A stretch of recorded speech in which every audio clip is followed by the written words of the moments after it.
everyone, welcome or welcome back to my channel. I am Abha and I am back with yet another video. पिछले 1-2 सालों में ना एक ऐसा ingredient है जो कि इतना ज़्यादा हाइप अप हुआ है कि पूछो मत। मार्केट में आए दिन एक ऐसा नया प्रोडक्ट आता रहता है जिसमें कि ये इंग्रेडिएंट होता है।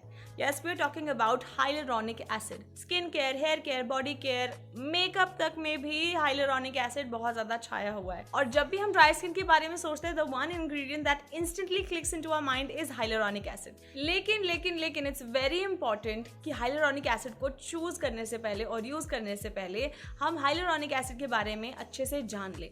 और हाइलुरोनिक एसिड से जुड़े कुछ ऐसे मिथ्स हैं जो कि बस्ट करना बहुत जरूरी है, वरना it can actually be harmful for your skin और ये आपके स्किन में फायदे की जगह नुकसान भी कर सकता है। तो जानेंगे कुछ ऐसे ही मिथ्स के बारे में in this video. So without any further ado let's get started. Hyaluronic acid एक एंटी एजिंग प्रोडक्ट नहीं है। So basically hyaluronic acid humectant की कैटेगरी में आता है, यानी कि it's a type of humectant जो कि आपके स्किन में मॉइस्चर रिटेन करता है और मॉइस्चर को होल्ड करता है। और उस इफेक्ट की वजह से एजिंग के कुछ फैक्टर्स जैसे कि फाइन लाइंस और रिंकल्स टेम्परेरी पीरियड के लिए आपको हो सकता है कि कम दिखें क्योंकि स्किन प्लम्प हो जाती है, बट दैट डजंट मीन कि हाइलुरोनिक एसिड यूज करने से आपको एंटी एजिंग प्रॉपर्टीज ही मिल रही हैं।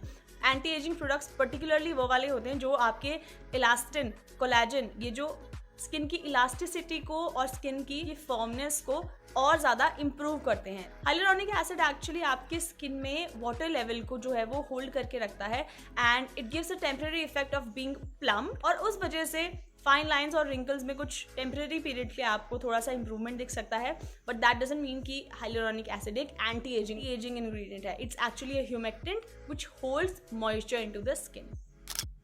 You are not supposed to use hyaluronic acid solo. आपको हाइलुरोनिक एसिड को किसी अदर इंग्रेडिएंट के साथ पेयर अप करना पड़ेगा फॉर द बेस्ट रिजल्ट्स, क्योंकि हाइलुरोनिक एसिड आपके स्किन में वाटर को होल्ड करता है। लेकिन you actually require something a little bit more heavy, एक ऐसा इंग्रेडिएंट जो कि एक लेयर क्रिएट कर दे हाइलुरोनिक एसिड के ऊपर ऑन द स्किन, जो कि हाइलुरोनिक एसिड का होल्ड किया हुआ मॉइस्चर बाहर नहीं निकलने देगा। वरना क्या होगा, हाइलुरोनिक एसिड मॉइस्चर को तो होल्ड कर देगा, लेकिन जैसे ही ड्राइनेस बढ़ेगी तो फिर वो इवेपोरेट हो जाएगी, ट्रांस एपिडर्मल वाटर लॉस हो जाएगा, यानी कि जिस मॉइस्चर को हाइलुरोनिक एसिड ने होल्ड किया है वो थोड़ी देर बाद ज़्यादा गर्मी बढ़ने से, ज़्यादा ड्राइनेस बढ़ने से उड़ भी जाएगा स्किन से। लेकिन अगर हम हाइलुरोनिक एसिड अप्लाई करने के बाद एक ऑक्लूसिव इंग्रेडिएंट, यानी कि थोड़ा सा हैवी इंग्रेडिएंट प्रोडक्ट जो कि आपके स्किन से वाटर लॉस नहीं होने देगा, तो that is best for hyaluronic acid. That's why you are always suppose to use और you are always suppose to top of your hyaluronic acid with the moisturiser. आपको हाइलुरोनिक एसिड के साथ हमेशा एक मॉइस्चराइजर यूज करना है on top of your hyaluronic acid serum. Hyaluronic acid is not suitable for very dry climatic condition. अगर जिस area में आप रह रहे हैं वहाँ ह्यूमिडिटी बहुत ज़्यादा कम है, या फिर कोई ऐसी क्लाइमेटिक कंडीशन है जब ह्यूमिडिटी बहुत ज़्यादा लो पे हो जाती है, तो क्या होता है, हाइलुरोनिक एसिड ना थोड़ा सा लालची भी होता है। अगर उससे इन्वायरमेंट से वाटर मॉलिक्यूल्स नहीं मिलेंगे, यानी कि अगर क्लाइमेटिक कंडीशंस बहुत ज़्यादा ड्राई है और इन्वायरमेंट से उसको वो मॉइस्चर नहीं मिल रहा है, वाटर कंटेंट नहीं मिल रहा है, तो वो क्या करेगा, वो आपके स्किन के अंदर से from the deeper layers of your skin वो मॉइस्चर को निकालने लग जाएगा और आपके स्किन की टॉप लेयर को देगा, which is not good at all, क्योंकि आपके स्किन की डीपर लेयर से मॉइस्चर पूरा निकल रहा है और वो आपकी स्किन डिहाइड्रेट हो रही है, which is not suitable at all. Why hyaluronic acid is best suited for the areas जहाँ पर ह्यूमिडिटी ज़्यादा होती है, या फिर कुछ ऐसे सीजन जैसे कि रेनी सीजन हो गया, उस टाइम पे आप हाइलुरोनिक एसिड यूज़ करेंगे तो it will not dry out your skin. So for very dry and very less humid climatic conditions hyaluronic acid is not the best. You are suppose to use hyaluronic acid on damp skin and not dry skin. Like I told you earlier, hyaluronic acid क्या करता है, जब हम डैम्प skin पे apply करते हैं hyaluronic acid तो वो ज़्यादा से ज़्यादा उसको वाटर मॉलिक्यूल्स मिल जाते हैं टू होल्ड ऑन टू, और वो ज़्यादा से ज़्यादा मॉइस्चर बना के रखता है। और अगर आप बहुत ही ड्राई स्किन पे अप्लाई कर रहे हैं हाइलुरोनिक एसिड तो क्या होगा, स्किन में ज़्यादा वाटर मॉलिक्यूल्स है ही नहीं होल्ड ऑन करने के लिए, तो या तो वो इन्वायरमेंट से लेगा, और अगर उसको इन्वायरमेंट से भी नहीं मिला तो आपकी स्किन की डीपर लेयर से मॉइस्चर ले लेगा, खींच लेगा, which will make your skin even more dehydrated. ठीक है, तो इसीलिए इट्स वेरी इंपॉर्टेंट कि आप स्किन को पहले डैम्प करें और तुरंत, वैसे तो फेस वॉश करने के बाद ट्राई करें यूज़ करने का हाइलुरोनिक एसिड, अपने फेस को थोड़ा मतलब मतलब पानी के ड्रॉपलेट्स हटा के। और अगर फेस वॉश करने के बाद और स्किन केयर करने के बीच का जो पीरियड है वो बहुत लंबा जा रहा है आपका और आपका स्किन फिर भी ड्राई हो जा रहा है, तो क्या करना है आपको, आप टोनर अप्लाई करें अपने फेस पे या फिर सिंपल वाटर अप्लाई करें अपने फेस से, मतलब एक्स्ट्रा मॉइस्चर रिमूव करके, और फिर उसके बाद अपना हाइलुरोनिक एसिड अप्लाई कर लें।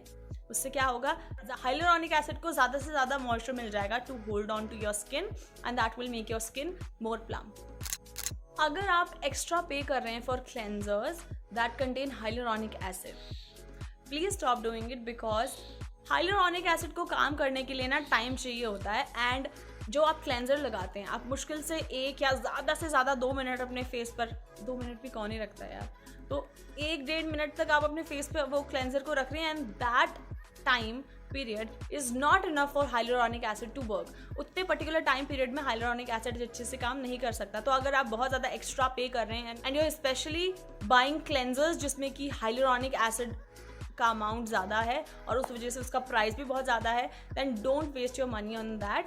अगर वो प्रोडक्ट अफोर्डेबल है और उसमें हाइलुरोनिक एसिड भी है, no harm in that. I am not saying कि हाइलुरोनिक एसिड वाले क्लेंसेस मत खरीदो, not that. But if you are paying extra penny, अगर आप एक्स्ट्रा पैसा दे रहे हैं for added hyaluronic acid, then that is not going to show very good results, क्योंकि उसको उतना टाइम ही नहीं मिल रहा है काम करने का आपकी स्किन के ऊपर। तो इसीलिए go for hyaluronic acid serums instead.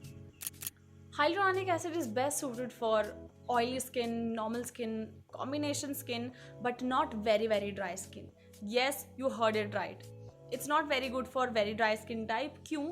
Hyaluronic acid effective इसलिए होता है क्योंकि वो बहुत ज़्यादा मॉइस्चर को अपने साथ होल्ड करके रख सकता है। हाइलुरोनिक एसिड की होल्डिंग कैपेसिटी बहुत अच्छी होती है, लेकिन होल्ड करने के लिए वाटर कंटेंट तो होना चाहिए। अगर आपकी already very dry skin type है, उसमें ज़्यादा मॉइस्चर है ही नहीं, then what will the hyaluronic acid hold on to. हाँ, अगर आप बहुत सारे स्किन केयर स्टेप्स कर रहे हैं, you are infusing a lot of moisture into your skin, आप बहुत हाइड्रेटिंग टोनर्स, एसेंस, बहुत कुछ यूज़ कर रहे हैं, then you are adding one step जिसमें हाइलुरोनिक एसिड है and then going on with moisturisers and oils, that is fine. लेकिन अगर आपका सिर्फ 1-2 स्किन केयर का रूटीन है and then you are adding hyaluronic acid, if you have very dry skin, replace it with something that is much more hydrating. For example, heavy moisturizers. Only hyaluronic acid is not going to do much. तो कोई भी market में नया ingredient hype up होता है ना, तो हमें बस ऐसा होता है कि हम यूज़ कर लें, लेकिन अगर हम उसके बारे में अच्छे से पता नहीं होगा, उसके पॉजिटिव के साथ साथ उसके नेगेटिव इफेक्ट्स भी नहीं पता होंगे ना, देन हो सकता है वो हमारी स्किन को फ़ायदे से ज़्यादा नुकसान कर दे। तो that's why it was important for me to bust all these myths, ताकि आप हाइलुरोनिक एसिड का ज़्यादा से ज़्यादा फ़ायदा उठा सकें और नुकसान को रखें बहुत ही ज़्यादा दूर। That's it for today, you guys. I hope that this video was helpful for you in any ways. And if it was, then please don't forget to like, share, and subscribe to my channel. See you in the next video. Till then, bye-bye.